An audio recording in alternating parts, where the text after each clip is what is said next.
सिंह क्रिया के अभ्यास से हम खुद को तैयार रख सकते हैं और ऑक्सीजन का स्तर और बीमारी से लड़ने की ताकत भी बढ़ा सकते हैं। सिंह क्रिया बीमारी से लड़ने की ताकत और फेफड़ों की क्षमता को बढ़ाने वाला एक फ्री ऑनलाइन योगा अभ्यास है। हार्वर्ड मेडिकल स्कूल की एक टीम द्वारा किए गए अध्ययन में पाया गया है कि यह संक्रमणों से लड़ने और मानसिक तनाव को कम करने की आपकी क्षमता सुधार सकता है। क्रिया पूरी करने के तुरंत बाद मुझे अपनी सांस की नली में ठंडक महसूस हुई। हमारी इम्यूनिटी में भी सुधार होगा।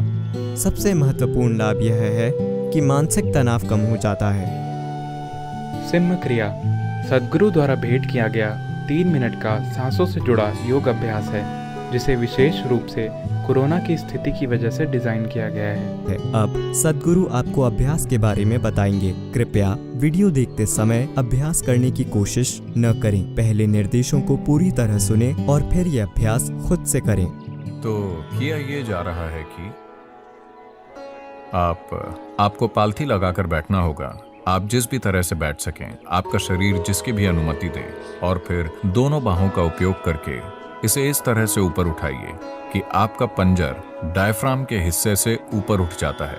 इसमें यह शामिल है कि आपको अपनी जीभ को पूरी तरह से बाहर स्ट्रेच करना है, अपने मुंह को पूरी तरह से खुला रखते हुए, और फिर जितनी ताकत के साथ हो सके सांस अंदर लें और बाहर छोड़ें, पेट को झटका दिए बिना, लेकिन ताकत के साथ अंदर लेना है और बाहर छोड़ना है। सांस अंदर भी और बाहर भी 21 बार। और जब ये हो जाए, आप अपनी जीभ को ऊपर की ओर घुमा लें। इसे उतना पीछे ले जाएं जितना आप ले जा सके, और अपना मुंह खुला रखते हुए फिर से उसी तरह सांस लीजिए। सांस अंदर, सांस बाहर, जितनी हो सके उतनी ताकत से, लेकिन अपने गले में दबाव पैदा करके आपको इस तरह से आवाज निकालनी होगी। यह महत्वपूर्ण है कि आप गले में अपने गले के गड्ढे में दबाव पैदा करें और आवाज निकालें।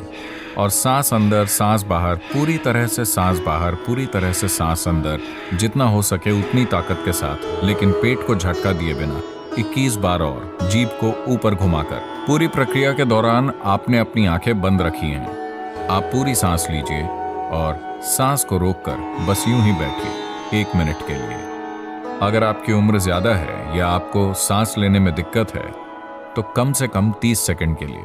अगर आप 1 मिनट के लिए नहीं कर पा रहे हैं तो कम से कम आप 30 सेकंड के लिए वहां रुकिए। ये एक सरल सा अभ्यास है, और सबसे बढ़कर अगर आप इसे आज कर पाते हैं और अचानक एक दिन आप इसे नहीं कर पाते, तो इसका मतलब है कि निश्चित रूप से आपको सांस से संबंधित कोई समस्या हो गई है। शायद वो ये वाला वायरस ना हो, लेकिन वो कुछ और हो सकता है। वो चाहे कुछ भी हो, आपको अपनी जांच करानी चाहिए। सिंह क्रिया खाना खाने के कम से कम 2.5 घंटे बाद की जानी चाहिए।